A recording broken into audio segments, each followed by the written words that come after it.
Ang dalagang anak ng gobernador ay nagpa siyang magpanggap bilang isang pulubi upang hindi siya madaling matagpuan ng kanyang ama. Sa hindi inaasahang pagkakataon, bigla siyang hinatak ng isang lalaki at sinabing, ito na ang pwede. Pagkatapos ay ipinakilala siya sa lola ng lalaki bilang kanyang fiancé o babaeng pakakasalan. Ngunit ano kaya ang mangyayari kapag nalaman nila ang tunay na pagkakakilanlan ng isa't isa? Ricardo, sinasabi ko sa'yo, kapag wala ka pang babaeng maipapakilala sa akin sa loob ng 1 linggo, mawawala sa'yo ang mana mo. Naiintindihan mo ba ako? Galit na sabi ni Don Alejandro kay Ricardo. Saan naman ako kukuha ng babaeng ipapakilala? At kailan nyo ba nakita na nagustuhan ko ang mga babaeng nakilala ko? Hindi ko na problema yan, sagot ni Ricardo na puno ng inis. Kung gusto mong manatili ang tiwala ng ating mga kasosyo at mailipat sa pangalan mo ang lahat ng ari-arian ko, sundin mo ang gusto ko, madiing utos ni Don Alejandro. Naiwan si Ricardo na malalim ang iniisip hanggang sa biglang pumasok sa kanyang isipan ang isang ideya. Napangiti siya at agad na kinuha ang telepono. Pilar, humanap ka ng isang babae mula sa mahirap na kalagayan. Kahit pulubi, basta siguraduhin mong hindi naman gasgasan ang itsura niya, utos niya sa kanyang sekretarya. Sir, saan po ba tayo makakakita ng pulubi na hindi gasgasan? Tanong ni Pilar na halatang nalilito. Kinokontra mo ba ako, Pilar? Sagot ni Ricardo na may diin. Basta magpatulong ka kay Roberto. Ngayon na. Opo, sir, sagot ni Pilar na walang nagawa kundi sumunod. Para kay Ricardo, ito na lamang ang tanging paraan upang makahanap ng babaeng papasa sa mataas na pamantayan ng kanyang lola Pesita. Ang kanyang lola ay kilala sa pagiging perfectionist, lalo na pagdating sa pagpili ng mga babae. Ayaw nito ng mga maarte, walang galang, o hindi marunong magdamit ng disente. Bilang nag-iisang tagapagmana ng Alcantara Mining Company at Alcantara Shipping Group of Company, si Ricardo ay kailangang magampanan ang kanyang tungkulin bilang CEO. Sa edad na 32, naipasa na sa kanya ang pamamahala ng kanilang negosyo, at sa loob lamang ng 1 taon, napalago niya ito ng husto. Ngunit sa kabila ng kanyang tagumpay, ang pagpapakilala ng isang babaeng pulubi sa kanyang lola ang tila pinakamahirap na hamon na kanyang haharapin. Ricardo, anong kalokohan ito? Saan ka makakakita ng pulubi na may taste? Tanong niya sa sarili habang iniiling ang ulo. Ngunit sa kabila ng lahat, determinado siyang magtagumpay sa planong ito. Ilang araw nang palaboy si Sheena sa mga lansangan. Sa araw-araw, ang kanyang pagkain ay puro pagpag, mga tirang pagkain mula sa mga mayayamang customer ng isang restaurant na madalas nilang tambayan ni Elena, ang dalagang nakilala niya mula nang maglayas siya mula sa kanilang tahanan. Kailangan niyang magmukhang pulubi at madungis upang hindi siya matagpuan ng kanyang ama. Oo, mayaman sila. Anak siya ng isang gobernador na kilalang kilala dahil sa mga kontrobersya ng korupsyon.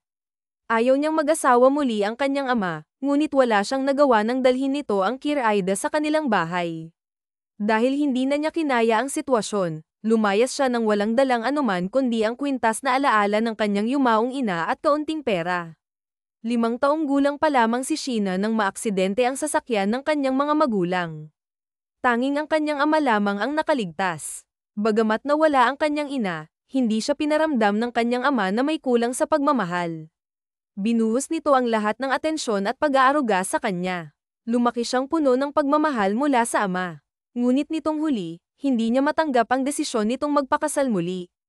1 taon na lang sana at matatapos na ni Sheena ang kursong abogasya, ngunit tila malabo na itong mangyari dahil sa kanyang paglayas. Habang buhay na nga siguro siyang magiging palaboy. Napadpad siya sa Batangas, sakay ng bus. Bumaba siya sa terminal nang walang kaalam-alam sa lugar, at dahil limitado ang kanyang dalang pera, napilitan siyang maging palaboy. Kinailangan niyang kumain ng mga tirang pagkain, magkalakal ng basura, at magtiis sa hirap upang mabuhay. Sa kasalukuyan, pansamantala siyang nakikitira sa bahay ni Elena, isang maliit, masikip, at mabahong barong-barong. Malayo ito sa marangya at komportableng buhay na nakasanayan niya noon. Ngunit wala siyang karapatang magreklamo dahil nakikituloy lamang siya. Ate Sheena, nag-iisip ka na naman. Tulog na tayo, maaga pa tayo bukas sa tindahan ni Aling Kuring. Sayang din yung kikitain natin doon, masiglang sabi ni Elena, na may ngiti sa labi. Naiisip ko lang, Kumusta kaya si Daddy? Hinahanap niya kaya ako, sagot ni Sheena, habang malalim ang iniisip. Timon ka talaga, ate. Nagpapanggap kang ang pulubi, nagtitiis kang madumi ang maganda mong mukha para lang hindi ka matagpuan ng daddy mo, tapos ngayon iniisip mo siya. Bakit, ate? Ayaw mo na ba rito? Tanong ni Elena, na may halong biro. Tumingin si Sheena sa kanya at umiling. Nami-miss ko lang si daddy, pero ayaw ko pang umuwi sa amin. Ayaw kong makita ang bago niyang asawa, sagot ni Sheena, sabay tayo. Matulog na tayo. Kinabukasan, maagang nagising sina Sheena at Elena. Matapos maligo, isinuot ni Sheena ang kanyang butas-butas na damit at pantalon. Nagtimpla siya ng kape, isang bagay na noon lang niya naranasan mula ng Maglias. Sa dati nilang tahanan, laging hot choco ang iniinom niya tuwing umaga. Kumuha siya ng bahaw na kanin at sinabaw ng kape. Mabuti na lang at may natira pang tuyo mula kagabi. Sabay silang kumain ni Elena. Pinaghati-hatian ang bahaw na kanin at tuyo. Pasalamat sila na hindi pagpag ang kanilang pagkain ngayon, dahil malaki ang kinita nila kahapon sa pangangalakal at paghingi ng barya. Eksaktong alas 5 ng umaga nang dumating sila sa palengke. Kinuha sila ni Aling Kuring upang tumulong sa kanyang munting karenderya. Tinanggap nila ang trabaho kahit nakilala si Aling Kuring sa pagiging kuripot magbigay ng sahod, dahil ang kapalit nito ay libreng pagkain. Sa bawat araw na lumilipas mula nang maglayas si Sheena mula sa kanilang tahanan, naranasan na niya ang lahat ng klase ng trabaho. Noong una, hindi niya kayang sikmurain ang pagkain ng pagpag, ngunit dahil kailangan niyang mabuhay, tiniis niya ang lahat. Ate Sheena, maaga pa naman. Doon muna tayo sa pwesto natin, maya na tayo umuwi, sabi ni Elena habang naglalakad sila pauwi. Tumango si Sheena, alam niyang sayang din ang kikitain nila. Malaking tulong ito upang makabili sila ng 5 kilong bigas at masarap na ulam. Sa ganitong paraan, hindi nila kailangang mag-alala tungkol sa pagkain sa susunod na araw. Pagdating nila sa kanilang pwesto, agad na umupo si Sheena sa isang gilid. Si Elena naman ay nagsimulang manghingi ng barya mula sa mga dumadaan. Nakakapagod ang ganitong klase ng trabaho, ngunit wala siyang ibang pagpipilian kundi ang magpatuloy sa ganitong buhay, kahit nalabag ito sa nakasanayan niya. Laking gulat ni Sheena nang biglang may naglagay ng 1,000 piso sa kanyang palad. Agad niyang tiningnan ang 2 taong nasa kanyang harapan, isang babaeng sexy at isang lalaking may edad na. Napaatras siya nang bigla na lang hawakan ng babae ang kanyang braso. Mas malaki pa ang mabibigay ng boss ko kung papayag ka sa gusto namin, sabi ng babae, na nagpakilalang si Pilar. Kumunat ang noo ni Sheena. Ano bang pinagsasabi niyo? At sino po ba kayo? Tanong niya, halatang naguguluhan. Huwag kang matakot, Ineng. Mabuti kaming tao, sagot ng lalaki. Ako nga pala si Roberto, family driver ng mga Alcantara, at siya naman si Pilar, Pilar ang kabayo, dagdag pa nito, na sinamahan ng ngiti. Umayos kayo kung hindi sisipain ko kayo, iritadong wika ni Pilar sabay irap kay Mang Roberto. Ineng, parang awa mo na. Pakiusap ni Mang Roberto. 2 araw na kaming naghahanap ng pulubi na katulad mo. Lagi na lang mainit ang ulo ng boss namin. Sige na, pumayag ka na sa gusto namin. Malaking halaga ang ibibigay sa'yo ni boss kapag pumayag kang maging fake fiancé niya. Fake fiancé? Ibig sabihin, magpapanggap akong fiancé ng boss ninyo, tanong ni Sheena, halatang naguguluhan. Oo, Ineng. Kaya pumayag ka na. Yung ibang detalye, si boss na ang magpapaliwanag sa'yo, sagot ni Mang Roberto. Magpapanggap ka lang naman, ate. Malaking pera yan. Ilang buwan tayong hindi magugutom kapag tinanggap mo yan, dagdag ni Elena, na halatang excited sa ideya. Napaisip si Sheena, ngunit hindi na rin siya nagdalawang isip. Pumayag siya sa alok ng 2. Kahit hindi niya kilala ang mga ito, sumama pa rin siya. Tama si Elena, malaking tulong ang pera sa kanila. Ilang araw din silang hindi mamamaalamos sa kalsada o kakain ng pagkaing pagpag. Dinala siya ng 2 sa isang bakanteng bodega. Nang inag ang kanyang tuhod habang tumigil siya sa paglalakad. Sindikato ba kayo? Bakit dito niyo ako dinala? Tanong niya, halatang takot na takot. Hindi, Ineng. Gusto ng boss namin na dito kayo mag-usap. Huwag kang mag-alala, walang mangyayari sa'yo na masama, sabi ng lalaki na may bar itong tinig. Dahilan upang lalo pang manginig ang katawan ni Sofia. Ipinikit niya ang kanyang mga mata at taimtim na nagdasal. Ito na ba ang pulubing nakita ninyo? Tanong ng isang lalaki na may matapang na boses. Lumapit ito sa harapan ni Sofia, na noon ay nakapikit pa rin, at hinawakan siya sa baba. Kahit madungis, mababakas pa rin ang natatanging ganda, may matangos na ilong, magandang hugis ng mga labi at kilay. Hindi ito mukhang pulubi. Dalhin siya sa bahay at bihisan. Pilar, mariing utos nito. Nagmulat ng mga mata si Sofia nang maramdamang wala na sa kanyang harapan ang lalaki. Hoy, sandali, sigaw niya, tinatawag ang lalaki. Sabi nitong mga alalay mo, babayaran mo raw ako ng malaki. Pumayag ako sa gusto ninyo dahil sa pera. Huminto ang lalaki at humarap sa kanya. Sa paglapit nito, hindi maiwasan ni Sofia ang mamangha sa taglay nitong kagwapuhan. Isang matipunong lalaki ang unti-unting lumapit sa kanya, na tila nagdadala ng presensyang nakakapangilabot at nakakabighani. Hindi ka rin pala mukhang pera, sabi ng lalaki na may bahid ng ngiti sa labi. Ganito ang usapan, 1,000,000 kapalit ng pagpapanggap mo bilang fiancé ko. At kung magaling kang umarte, dagdag na 1,000,000. Magsisimula ka bukas, at makukuha mo ang unang bayad sa parehong araw. Huwag kang atet, pulube, bulong ng lalaki kay Sofia, na agad namang umatras. May pamilya akong kailangang buhayin kaya kailangan ko ngayon ng pera. Mali ko bang isipin na naloko mo lang pala ako? Sagot ni Sofia na may taas kilay, kasabay ng pag-cross ng kanyang mga braso. Kita niya ang pagtaas-baba ng Adam's apple ng lalaki, ngunit imbes na matakot, mas lalo pa siyang naging matapang. Pilar, bigyan mo siya ng isang sakong pera, utos ng lalaki. Pero, boss, saan ako kukuha ng isang sakong pera? Tanong ni Pilar habang napakamot sa ulo. Sa bangko, sagot ng lalaki sabay talikod at naglakad palabas ng bodega. Umuwi si Sofia sa kanilang barong-barong na may ngiti sa labi. Bumili siya ng lechong manok at 1 kilong lechong baboy. Alam niyang gising pa sina Elena sa mga oras na iyon. Kahit na kumain na ang mga ito, bumili pa rin siya ng masasarap na pagkain.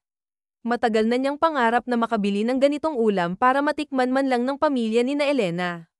Pagdating niya sa bahay, sakto namang kumakain pa ang mga ito. Tuwang-tuwa sila nang makita ang dala niyang pagkain.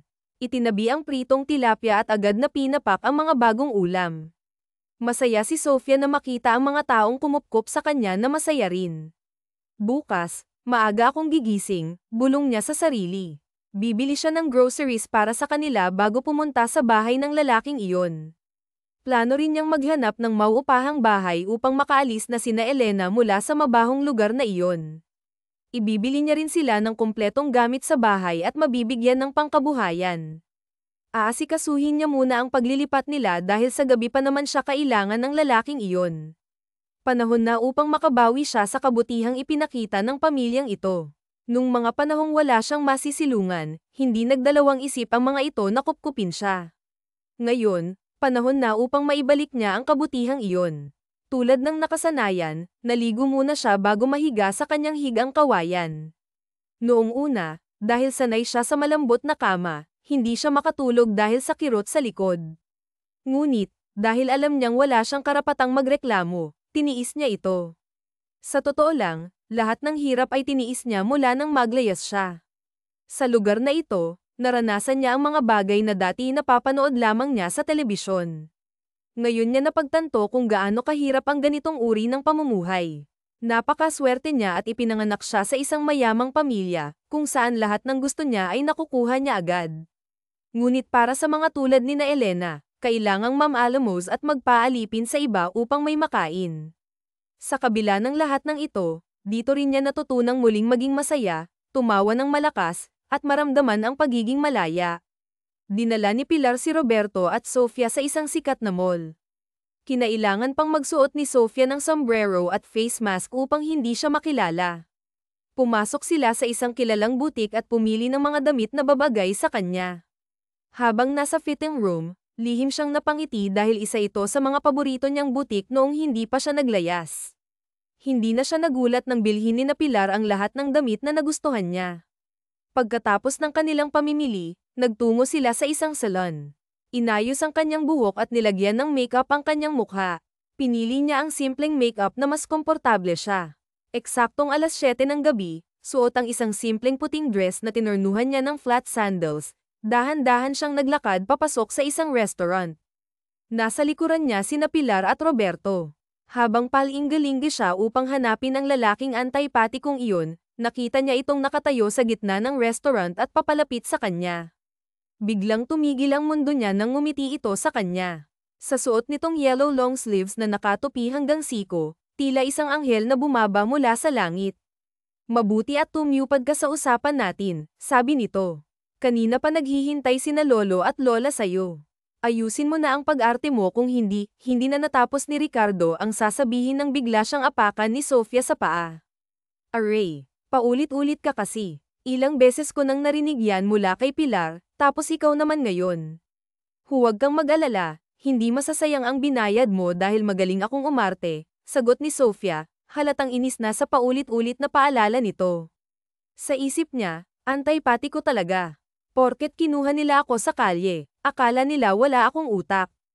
Kung hindi lang tayo nasa restaurant, baka naitapon na kita palabas. Hindi rin mapigilan ni Ricardo ang pagkainis. Ngayon lang siya nakaranas ng ganitong pakikitungo mula sa isang babae. Hinawakan ni Sofia ang kanyang damit at inayos ang pagkakabotones nito. Alam mo, sir, hindi bagay sa'yo ang nagsusuplado. Ang gwapo mo pa naman, pero nasasayang lang. Sige ka. Baka mabuking ka ng lolo at lola mo. Kinawit niya ang kanyang braso sa braso nito at ngumiti. Let's go, masigla niyang sabi. Nang makarating na sila sa harapan ng dalawang matanda, napahigpit ang hawak ni Sofia sa braso ni Ricardo. Hindi niya maiwasan ang kabahan habang tinitingnan siya ng mga ito mula ulo hanggang paa. Ngunit napawi ang kaba niya nang tumayo ang matandang babae at lumapit sa kanya nang nakangiti. Oh! Ikaw pala ang babaeng kinahuhumalingan ng babero kong apo. Ang ganda mo, iya, sabi nito sabay beso sa kanya. Lola, huwag naman ninyo akong siran sa fiancé ko, baka mamaya niyan maniwala sa inyo. Fiancé, aba, ibig sabihin, ikakasal na kayo. Alejandro, bilang ito sa asawang nakaupo. Narinig mo ba ang sinabi ng apo mo? May fiancé na siya, masayang wika ni Doña Letty. Ah, iya, Sofia po. Ma'am, pagpapakilala ni Sofia sa matandang babae. Kasing ganda mo ang iyong pangalan, iya. Ako nga pala si Doña Letty at siya naman ang esposo kong si Alejandro. Ricardo, ano pang tinatayo-tayo mo riyan? Umupo na kayo rito ng future apo ko. Ricardo pala ang pangalan ng antipatiko kong ito. Naku naman, kahapon niya nakikita ito pero ngayon niya lang nalaman ang pangalan. At, Sofia, iya. Pwede ko bang malaman ang apelido mo at kung saan ka galing? Tumingin muna siya kay Ricardo, tingin na hinihingi ng tulong. Lola, pwede bang mamaya na ninyo tanungin si Sofia? Gutom na kami, awat ni Ricardo sa matanda dahil gutom na si Sofia. Naubos niya lahat na nasa kanyang plato at dahil ipinanganak at lumaki siya sa mayamang pamilya, alam niya ang tamang way ng paggamit ng tinidor at kutsara, kung paano kumain ang isang mayaman. Nahuli pa niya si Ricardo na nakatitig sa kanya. Patapos na silang lahat sa pagkain nang muling magsalita si Doña Letty. Pinaghandaan ni Sofia ang gagawin. Hindi pwedeng malaman nila na anak siya ng isang gobernador, lalo na si Ricardo. Paninindigan niya na siya ay isang pulubi. Humawak siya sa ulo at pumikit, kunwaring masakit. Humawak na rin siya sa kamay ni Ricardo. Kailangan niyang galingan ng pag-arte para hindi sila mahalata. Love. Pwede mo na ba akong ihatid sa bahay? Umaatake na naman itong migraine ko. Hindi ko dala ang gamot ko. Ah, iya, okay ka lang ba? Pasensya na po kayo, ma'am, umatake na naman itong migraine ko. Kapag ganito na po kasakit ng sobra, kailangan ko na pong uminom ng gamot. Ah, ganun ba? O ano pang hinihintay nyo, Ricardo? Ay uwi mo na si Sofia para makapagpahinga na rin. Iya. Sa isang araw na tayong magkwentuhan kapag okay na ang iyong pakiramdam, ha? Nag-aalalang wika ng Donya. Nakahinga si Sofia ng maluwag. Nasa loob na sila ng sasakyan ni Ricardo. Investigador ba ang lola mo? Ang daming tanong eh. Gagawin nilang lahat para malaman nilang nagpapanggap ka nga lang. Gawain talaga ni lola na imbestigahan ang mga babaeng involved sa akin, kaya galingan mo ang pagpapanggap para hindi tayo mahuli. Hanggang kailan ba ako dapat magpanggap? At saka, kailangan ko ng kontrata. Aba, malay ko bang lolokohin mo ako sa bayad? Pagak na tumawa si Ricardo bago binuhay ang makina ng sasakyan. Mukha ka talagang pera. Sa panahon ngayon, wala nang libre, kailangang kumita para mabuhay. Bumaling ng tingin si Ricardo kay Sofia. Kanina habang kumakain tayo. Bakit ang galing mong humawak ng kutsara at tinidor? Bakit ang galawan mo ay pangmayaman? Tumingin si Sofia kay Ricardo. Hindi porket pulubi ako, wala nang alam. Siyempre, may cellphone din naman ako, nanunood din naman ako sa YouTube, pagsisinungaling niyang wika. Pinahanga mo ako eh, di ba sabi ko sa'yo, magaling akong umarte, wika niya sabay kindat kay Ricardo. Bakit dito mo ko dinala? Tanong ni Sofia nang nasa kondo siya dinala ni Ricardo. Di ba gusto mo ng kontrata? Ipagtimpla mo muna ako ng kape. Tinuro ni Sofia ang sarili. Ako, sino bang kasama ko rito? Bilisan mo, wala ka bang kasama rito? At bakit akong inuutusan mo? Saad ni Sofia sabay upo sa sofa. Gusto mo ng kontrata, di ba? Pero kung ayaw mo, madali naman akong kausap. Padabog na tumayo si Sofia. Oo na, antay-pati kong ito, pabulong niya. Anong sabi mo? Hindi na pinansin ni Sofia ang sinabi ni Ricardo. Diretsyong pumasok siya sa kusina. Binuksan ang mini cabinet at kumuha ng tasa. Sunod na kinuha ang kape, cream at asukal. Sinaksak ang cord ng heater habang nagpapainit ng tubig. Naglakad siya pabalik sa sala. Malinis ang buong unit, ibig sabihin may naglilinis dito. Walang ibang decoration ang sala kundi isang painting ng babaeng nagsasayaw sa gitna ng entablado. Parang kilala niya ang babae sa painting, hindi niya lang maalala kung saan niya ito nakita. Nagulat pa siya nang biglang magsalita si Ricardo sa likod. Nasaan na kape ko? Oo nga pala, magtitimpla nga pala siya ng kape. Muli siyang bumalik sa kusina at nagtimpla ng kape ni Ricardo. Binuksan niya ang ref nito at kumuha ng fresh milk. Namiss niyang inumin ito. Dati-dati, pagkagising niya sa umaga, fresh milk agad ang iniinom niya. Dala ang isang tasang kape at isang basong fresh milk, bumalik siya sa sala. Naabutan niya si Ricardo na nakaupo, bahagya pang kumunat ang noo nito pagkakita sa kanya. Ibang klaseng pulubi. Sino nagsabi sa'yong pwede mong pakialaman ang laman ng ref ko? Pabagsak na binaba ni Sofia ang kape sa table center. Ang damot mo. Ikaw lang ba itong nauuhaw? Ibalik mo yan. Wala kang karapatang kunin ang hindi sayo. Pero imbes na pakinggan ang sinasabi ni Ricardo, ininom ng tuloy-tuloy ang gatas at nakangiting pinakita kay Ricardo ang basong walang laman. Sorry, oh, hawak ko eh, mapang-asar niyang wika. Kita ni Sofia ang pagkainis ni Ricardo sa kanya pero deadma lang siya. Dinampot niya ang folder na nasa tabi ng tasa, binuklat niya at kinuha ang laman. Basahin mong mabuti ang nakasulat dyan. Teka, marunong ka bang magbasa? Anong palagay mo sa akin, bobo? Mata rin niyang tanong. Hindi porket pulubi ako, wala na akong pinag-aralan. Para sa kaalaman mo, abuga siya ang kinukuha ko kung hindi mo ako binatukan. Siya ni Ricardo nang tumawa ito ng malakas.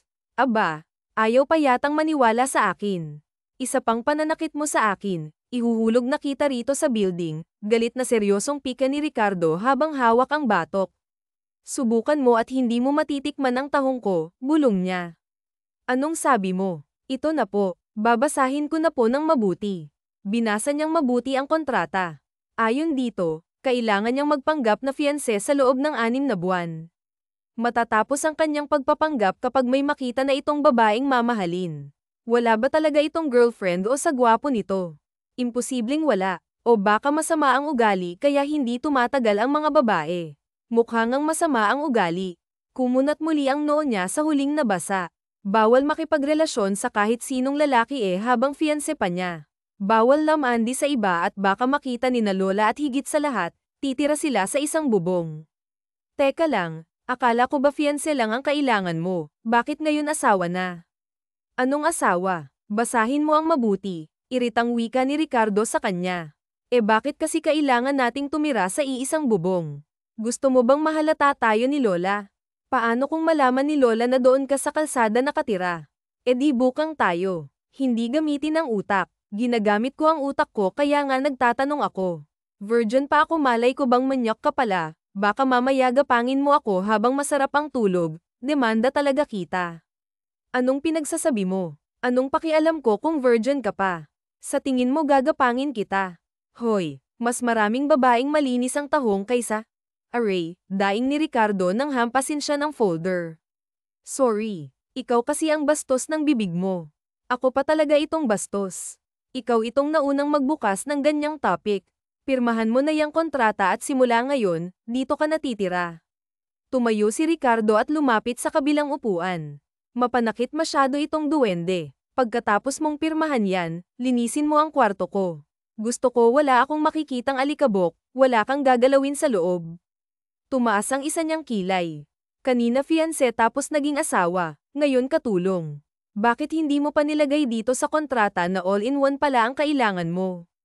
Ang dami mo pang pasakalye. Katulong pala ang kailangan mo, hindi fiancé, naiinis na wika ni Sofia.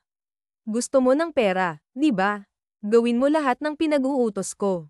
Ay, kung sabihin ko kaya kay Doña Letty na binayaran mo lang ako para magpanggap. Another 10,000 para sa paglilinis mo nitong bahay, kulang. Aba, maglalaba pa ako, magluluto at higit sa lahat, mamamalengke kaya kulang yang 10,000 mo, naka-cross-arm na wika ni Sofia, 20,000 okay na ba? Deal, kindat niyang wika kay Ricardo. Kita niyang naiirita na ito sa kanya. Umpisa pa lang ang gagawin niyang pang-aasar dito. Tingnan natin kung sino ang boss sa kanilang dalawa. Aba, hindi porket mayaman siya, siya ang masusunod. Hindi pwede. Mayaman rin naman siya, kaso nga lang siya lang ang nakakaalam na mayaman siya. Mukha ka talagang pera. Malakas na katok ang nagpabalikwas ng bangon kay Sofia. Kinuha niya ang cellphone at tiningnan ang oras. 7:00 na pala ng umaga. OMG, 7 na. Nako. Magagalit na naman yung antipatiko kong palaka.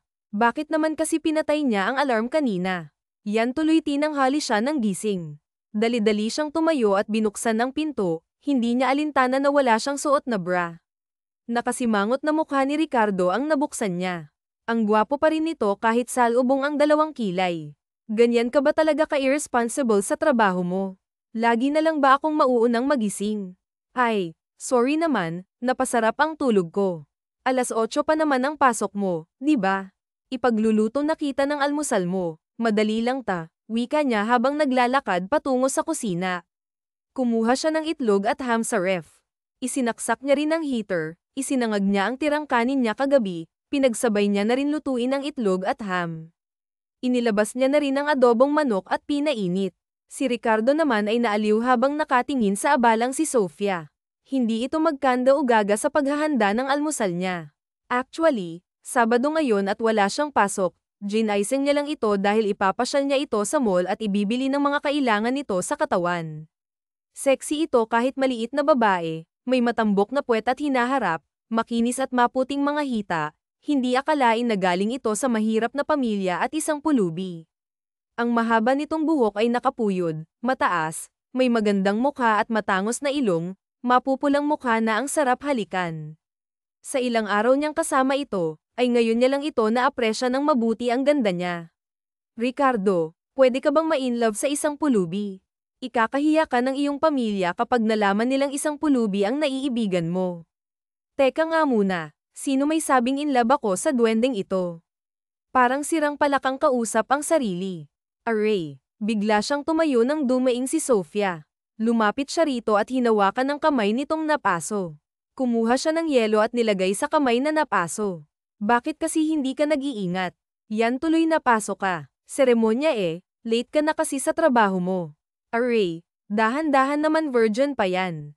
Aray naman, idiniin kasi ni Ricardo ang yelo sa napaso niya. Sari-sari kasi ang lumalabas sa bibig mo. Umupo ka na roon at ako na maglalagay nito. Sumunod naman si Sheena. Uupo na sana siya nang mapansin na wala siyang bra, kaya pumasok siya sa kanyang kwarto. Pagkatapos nating kumain, magbihis ka.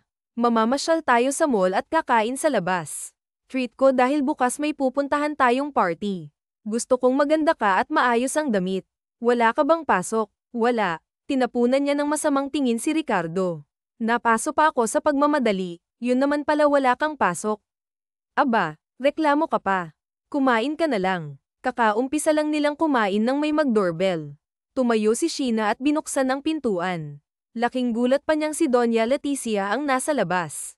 Oh, iya, nandito ka pala, bati nito sabay halik sa pisngi.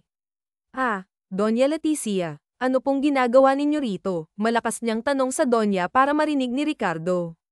Dinadalaw ko ang aking apo. Dito ka ba natulog, Iya?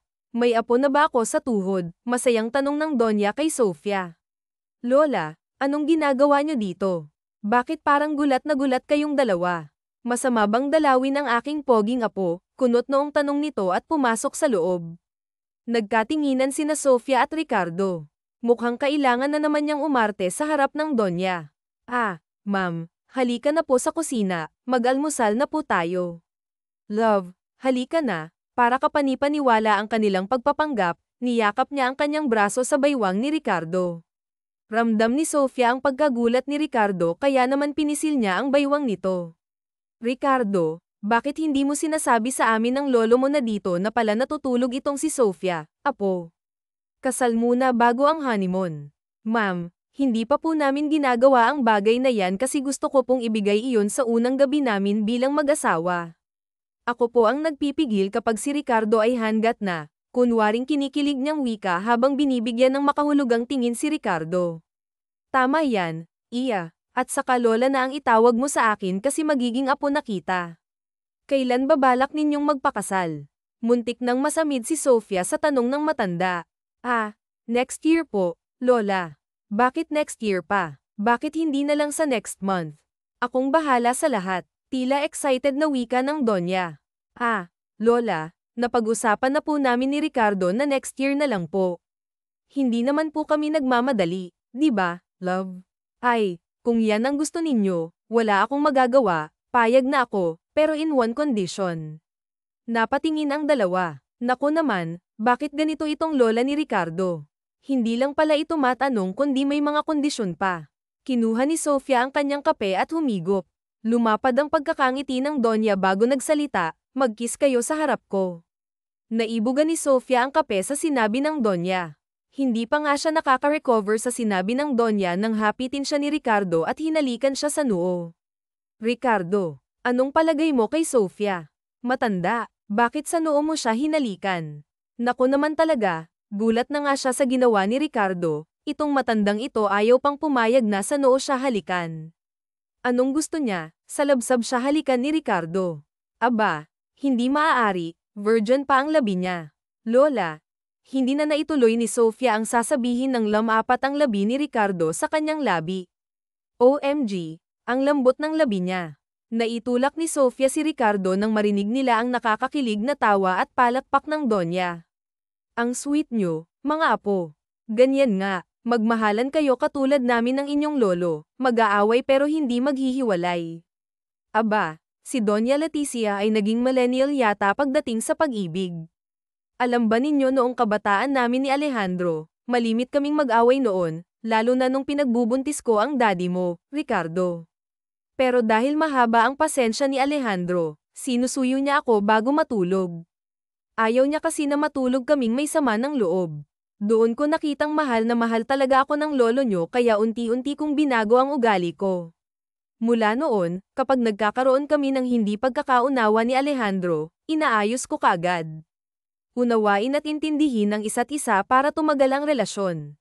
Mahal na mahal namin ang isa't isa, hanggang ngayon nga, naglalandian pa rin kami tuwing gabi. Halata sa Donya ang kilig at pagmamahal sa asawa. Sana all na lang, lola. Kinikilig naman po ako. Sana po ganyan kami ni Ricardo, di ba, love? Kindat niyang wika kay Ricardo. Oo naman, love. Kung gusto mo, gawin na natin ngayon yung ginagawa ni na lola na landian. Pinlak ni Sofia ng mata si Ricardo. Love, di ba may pupuntahan tayo? Kaya mamayang gabi na iniisip mo. Mga apo, kasal muna bago landian. Iniinggit ninyo kami, By the way, kaya ako pumunta dito para ibigay ito. Isang birthday party para sa amiga namin ng lolo ninyo. Gusto ko pumunta kayong dalawa. Ipapakilala natin sa lahat si Sofia. Muli na namang nagkatinginan sina Ricardo at Sofia, tumango si Ricardo kaya pumayag na rin siya.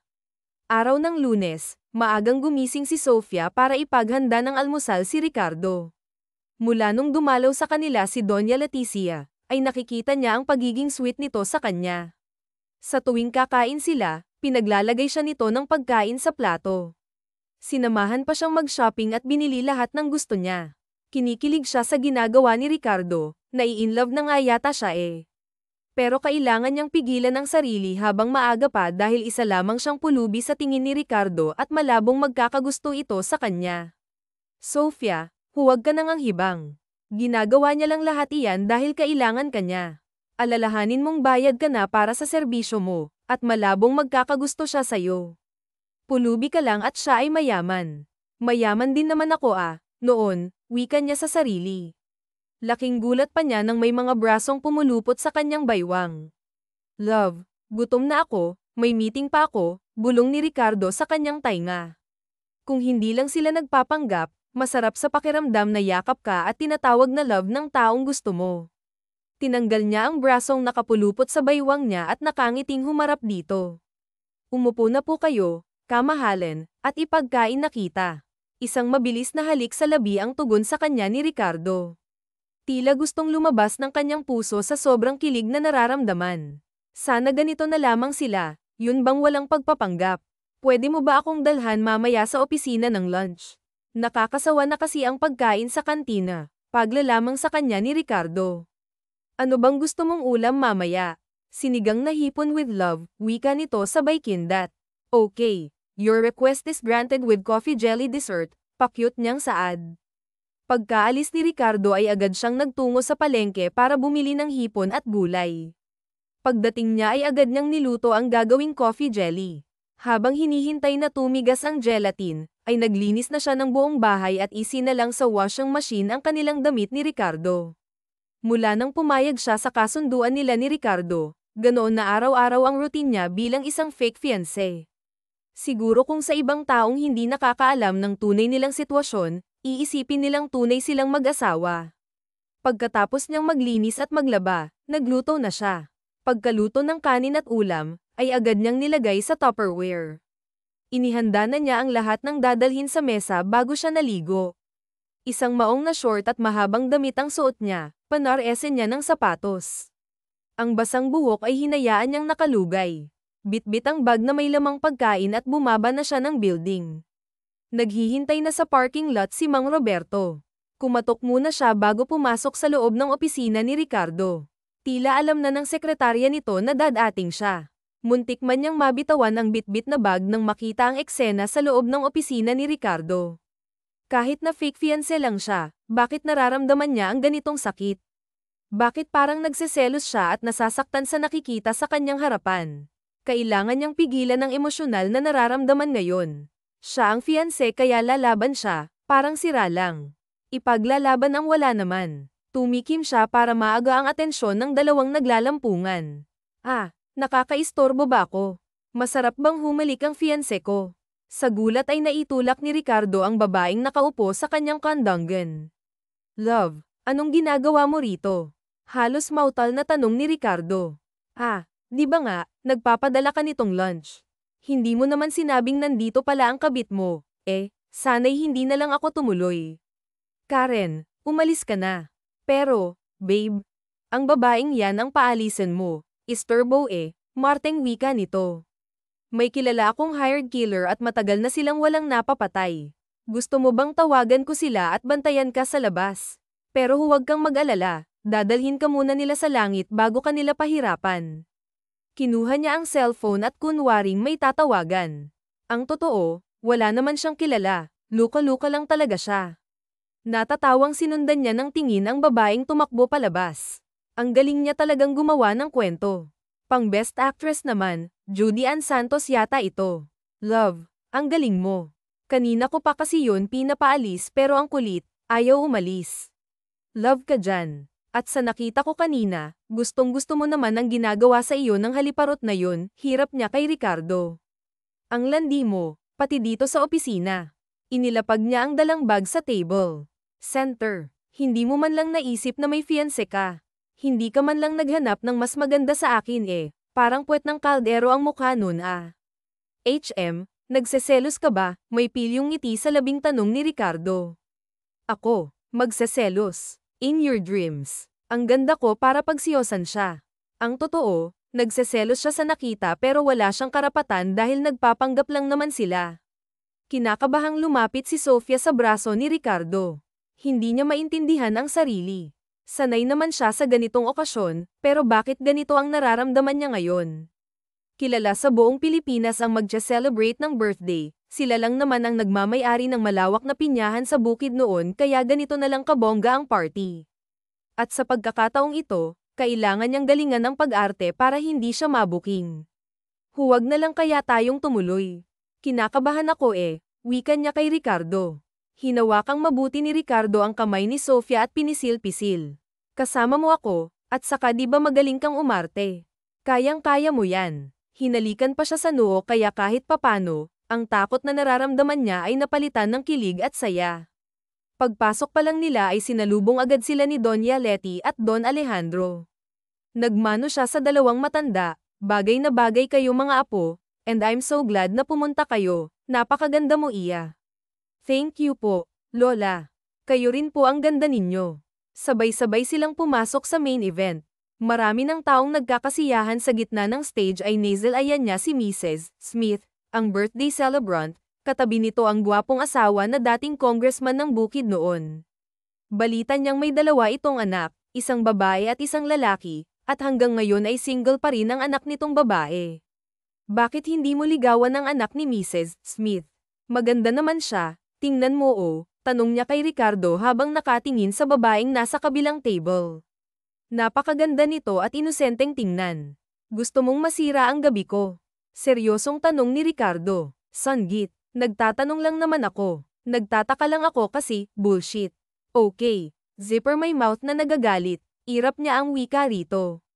Samantalang kanina pa titig na titig si Ricardo kay Sofia. Ang ganda niya kahit napakasimple ng kanyang makeup sa mukha. Minsan nga, napapaisip siya kung talagang pulubi ba ito dahil sa mga nakikita niya rito o sadyang marunong lang ito. Pero imposible talaga, ang sexy nito sa suot na black-fitted dress. Kanina pa niya gustong halikan sa labi ito at kanina pa nagwawala ang kanyang alaga. Sinundan niya ng tingin ang dalawa habang pinapakilala ng kanyang lola si Sofia sa mga amiga at amigo nito, lalong lumitaw ang ganda nito. Lalong lumitaw ang ganda nito kapag nakangiti dahil lumalabas ang dalawang maliit na dimple sa magkabilang pisngi. Tumayo siya nang tawagin siya ng kanyang lola. Agad niyang hinapit si Sofia pagkalapit niya rito at dinampian ng halik sa pisngi. Kailan ba ang kasal niyo? Ay ho. Ang swerte mo at napakaganda ng fans mo, tanong ng kanyang ninong. Baka makuha pa iyan ng iba sa iyo tulad ng nangyari sa inyo ni Elise. Ang tinutukoy nito ay ang anak ni Mrs. Smith. Biglang napatingin si Sofia kay Ricardo, ngayon alam na niya kung bakit ayaw pag-usapan nila si Elise, may nakaraan pala ang mga ito. Kita niya ang pag-igting ng panga ni Ricardo kaya hinawakan niya ito sa kamay. Hindi po mangyayari na maaga ako ng iba. Mahal ko po si Ricardo at ramdam ko rin naman na mahal ako ni Ricardo, right, love? Hindi po dapat ako matakot, ninong dahil ibang-iba si Sofia sa kanila, hindi ako nito iiwan dahil lang sa pangarap at traditions. So, iniwan pala siya ni Elise dahil sa pangarap at tradisyon ng pamilya nito. Nasa gitna sila nang nagpapakilala nang may biglang may tumawag kay Sofia. Sofia, anak, kahit hindi lumingon si Sofia ay alam at kilala niya ang boses na tumawag sa kanya.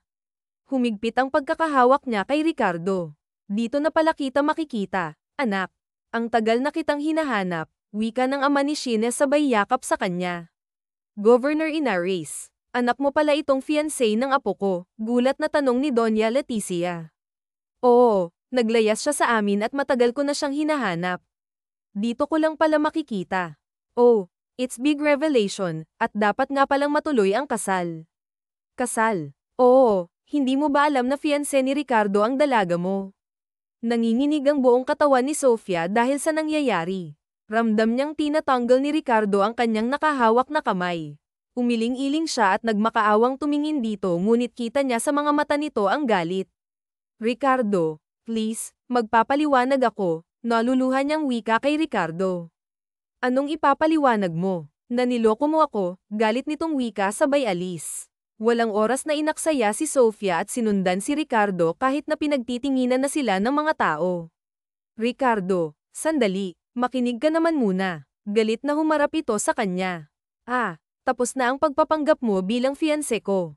Ako na ang baalang magpaliwanag kina Lola. Ang natitirang kabayaran sa serbisyo mo ibibigay sa iyo ni Pilar kahit hindi mo naman kailangan. Huwag na huwag ka nang magpapakita sa akin. Kita sa mga mata ni Ricardo ang galit. Ricardo, mahal kita, lakas loob niyang wika. Bahala na kung magmumukhang tanga siya, ang importante na sabi kay Ricardo ang nararamdaman niya sa maikling panahon nilang magkasama, minahal na niya ito. Ngunit hindi pinansin ni Ricardo ang sinabi ni Sofia, tuloy-tuloy siyang lumabas ng event at nagdiretso sa kanyang sasakyan. Ayaw na niyang marinig ang kasinungalingan ni Sofia.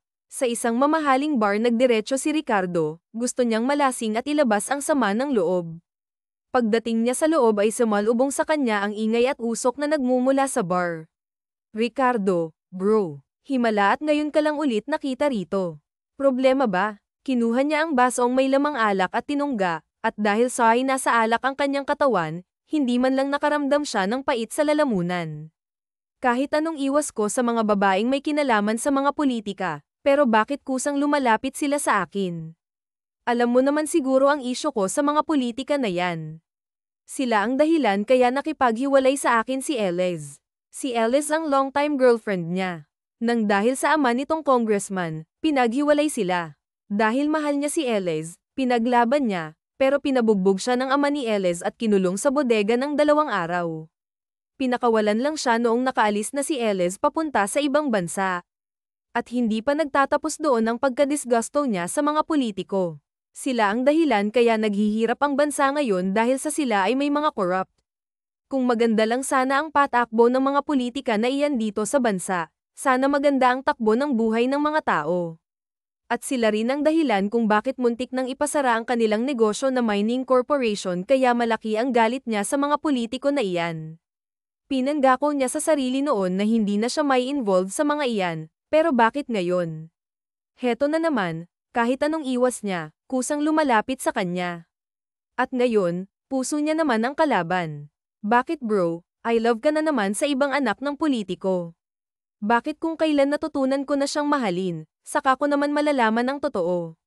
Ayaw ba talaga akong tantanan ng mga politiko na iyan, wika niya sabay inom ng alak. Alam mo bro, win na siguro yan para ibahin mo ang tingin sa ibang politiko. Hindi lahat ay kayang manakit, magnakaw sa kaban ng bayan, umibig. Ibigan mo ba kaya ang anak ng napapabalitang corrupt na si Mr. Inares? Kanina halos ipagsisigawan ko na sa party na mahal ko siya, ipakita kay Elez at sa pamilya nito na okay na ako, na kaya kong maghanap ng babaeng makakasama ko habang buhay. Totoo, mahal ko na si Sheena, pero anak siya ng isang politiko, may lungkot sa matang wika ni Ricardo.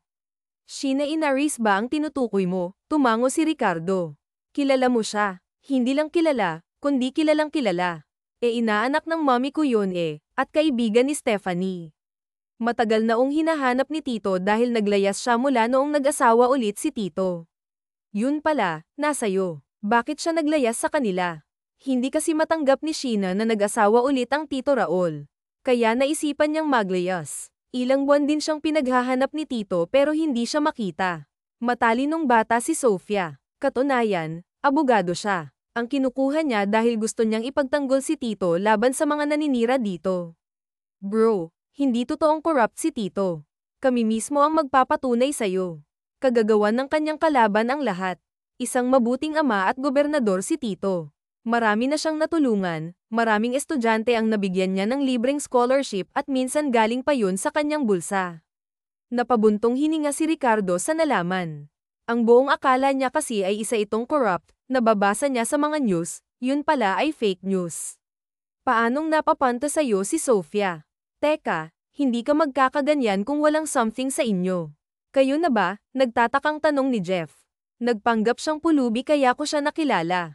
Pinagpanggap ko siyang fiancé ko para hindi mawala sa akin ang kumpanya at ang tiwala ni na Lola. Pero hindi ko akalain na mamahalin ko pala siya. Pinagtabuyan ko siya bro dahil anak siya ng mga Inares. Alam mo naman na may issues ako sa mga politiko, paliwanag niya kay Jeff. Kung talagang mahal mo siya, bakit hindi mo sundan? Mabait si Tito, hindi mo mararanasan yung naranasan mo kay Mr. Smith. Paano ko kaya siya susundan hindi ko alam kung saan siya hahanapin at hindi ko alam ang bahay nila, tumayo si Jeff. Sasamahan kita. Wala silang inaksayang oras at agad na umalis, ngunit bago sila pumunta sa bahay ni Sheena ay dumaan muna sila sa kanyang kondo para sakaling nandoon si Sofia. Ngunit pagpasok niya sa loob ay sumalubong ang katahimikan ng buong bahay. Lalo siyang nanlumo nang makitang wala si Sofia sa loob ng kwarto. Napaupo siya sa kama at napahilamos sa mukha. Ang tanga mo, Ricardo. Hinayaan mong mawala na naman ang babaeng mahal mo. Sinaktan mo pa. Lalo kang magiging tanga kung hindi pa tayo aalis. Sigurado akong nasa kanilang bahay si Sofia kaya tumayo ka na, Ricardo, sermon ni Jeff. Agad silang nakarating sa bahay ni na Sofia. Pagpasok nila sa loob ay sumalubong sa kanila si Governor Inares. Magandang gabi po, Tito. Si Sheena po ba? Magalang na tanong ni Jeff. Mula rito ang anak ko, Gov, nakikiusap po ako, kailangan ko pong makausap ang anak ninyo, at sino ka? Ricardo Montemayor po, apo ni na Don Alejandro at Doña Leticia. Narito po ako para sa anak ninyo. Mahal ko po si Sheena kaya nakikiusap po ako. Ikaw pala ang dahilan kung bakit umiiyak ngayon ang anak ko. Sinaktan mo ang eunuch ako, galit na sigaw ni Governor. Ikinwento ni Ricardo kung bakit nasaktan niya si Sofia at kung paano sila nagkita. Halos mahabag naman si Governor sa nalaman. Sa mga oras na ito, nasa probinsya na ang anak ko. Hinatid siya ng chopper kanina. Kung mahal mo ang anak ko, sundan mo siya at patunayan mo sa akin ang tapat mong hangarin. Aasahan kong pagbalik ninyo ay may apo na ako. Intindi, Tito, sobra kayong excited sa apo. Hindi po ba kasal muna bago honeymoon, natatawang sabi ni Jeff. Pabalik na mamaya ang chopper dito, inom muna tayo. Gusto kong makilala itong magiging manugang ko. Malayang pinagmasdan ni Sofia ang mga batang kanina pa walang sawang nagtatampisaw sa tubig. Ang saya nilang pagmasdan, makikita sa kanilang mga mata ang sobrang saya at tuwa. Pangarap niyang magkaroon ng isang kumpletong pamilya, ngunit hindi iyon nangyari nang biglang mawala ang kanyang mommy. Lumaki siyang tanging ang kanyang daddy ang kasama, at mula nang magkaisip siya, itinatak niya sa kanyang isip na gusto niya na balang araw kapag may pamilya na siya, iingatan at mamahalin ng buo. Gusto niyang magkaroon ng masayang pamilya sa piling ng taong mahal niya, ngunit paano niya iyon matutupad kung pinagtabuyan na siya? Mahal niya si Ricardo pero nasaktan siya nito. Isang araw na siya rito sa isla. Tumuloy siya sa kanyang yayang Mideng. Dito siya nagtungo matapos pagtabuyan ni Ricardo. Dito niya kakalimutan ang taong naging bahagi ng kanyang buhay. Alam niyang mahihirapan siya, ngunit kailangan niyang gawin. Mahal niya si Ricardo, pero nasaktan siya rito. Napapitlag pa siya nang may batang lumapit sa kanya at may inabot na bulaklak. Ate ganda, may nagpapabigay po, wika ng isang batang babae sa kanya. Kumunat ang kanyang noo. Sino naman ang magbibigay sa kanya ng bulaklak? Wala naman siyang kilala rito kundi si Yayang Mideng lang. Lalong kumunat ang kanyang noo ng sunod-sunod na may batang lumapit sa kanya at nagbigay ng bulaklak. Ate ganda, tumingin po kayo sa likod ninyo, nakangiting wika ng bata sa kanya. Dahan-dahan siyang lumingon at ganun na lang ang pagkagulat niyang nakaluhod sa kanyang harapan si Ricardo. Ricardo, anong ginagawa mo rito? Sofia, alam kong nasaktan kita. I'm very sorry. May mga isyo kasi ako sa mga politiko kaya ganun na lang ang reaksyon ko nang malaman kong anak ka ng napapabalitang corrupt na gobernador. Pero kagabi pinatunayan ng iyong daddy na mali ako, na hindi lahat ng nasa posisyon ay corrupt. Sorry dahil nahusgahan ko agad kayo ni Tito. Mahal kita, Sheena. Hindi na nga mahal, kundi mahal na mahal. Maging pulubi ka man o heredera ng mga Inares, ikaw pa rin ang babaeng mahal ko. Anak, huwag mong sagutin yang buang na yan. Tinalo ako sa inuman, sabat ng ama ni Sofia. Natatawang tinayo niya si Ricardo. Bakit mo tinalo si Daddy? Ayaw niya na tinatalo siya sa inuman, ang gusto niya siya ang panalo, bulong ni Sofia kay Ricardo. Kakamo-kamot sa batok si Ricardo. Ito talagang magiging biyenan niya, sa lawahan. Kagabi lang at kanina close sila at gustong-gusto siya para sa anak tapos ngayon binabaliktad na siya. Sorry, hindi ko alam edad. Huwag kayong mag-alala, sa sunod panalo na kayo, wika ni Sofia sa ama. Ay dapat lang, baka magbago ang isip kong ipakasal kayong dalawa. Tumingin si Sofia kay Ricardo. Kasal, ang ama mo talaga pahamak. Kagabi lang at kanina close kami tapos ngayon binubuking ako, panira ng moment eh. Bamaling si Ricardo sa gobernador na ngayon ay tinatawanan siya. Gov, sinisira ninyo yung diskarte ko, Yan tuloy hindi na surprise. Isa pang tawag mo sa akin ng Gov, ipapakulong kita. Wala kang galang sa magiging biyenan mo. Hala, mag-propose ka na sa aking Yunaka at naiinip na akong marinig ang paghindi ng anak ko, kindat niyang asar kay Ricardo. Ito na nga po atat muling humarap si Ricardo kay Sheena. Love, alam kong ang bilis ng mga pangyayari pero gusto kong madaliin ang lahat. Gusto na kitang makasama habang buhay. Gusto kong may akap na kita ng panghabang buhay, yung kung maaangkin sa gabi. Hinampas siya ni Sofia sa kanyang sinabi. Hinuli niya ang kamay nito at hinagkan. Mahal kita Sheena, ikaw lang ang gusto kong maging ina ng 10 nating anak. Ano? 10? Balak mo yata akong gawing baboy Hoy Montemayor, anong higpit na mga sperm cell mo at gusto mo ay sagad? Hindi baboy ang anak ko Love, pigilan mo ako, baka kung anong magawa ko sa ama mo. Love, hayaan mo na si Daddy, ugali talaga niyang mangasar, pag-alo ni Sofia kay Ricardo. Love, will you marry me, please? Kasagad, hindi mo pa nga ako nililigawan pakipot ni Sheena. Araw-araw kitang liligawan at kahit kasal na tayo at may mga anak na liligawan pa rin kita to prove my eternity love for you. Yes, I will marry you Ricardo, mahal na mahal kita love and I'm sorry for hurting you. Hindi ko gustong saktan ka at handa akong maging ina ng sagad mong anak basta ba mga kamukha ko silang lahat, nakangiting wika ni Sofia. Simulan na natin, lokong bulong ni Ricardo kay Sofia.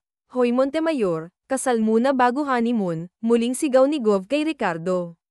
Yan kagabi lang sabi ninyo gumawa agad kami ng inyong apo tapos ngayon nagagalit kayo.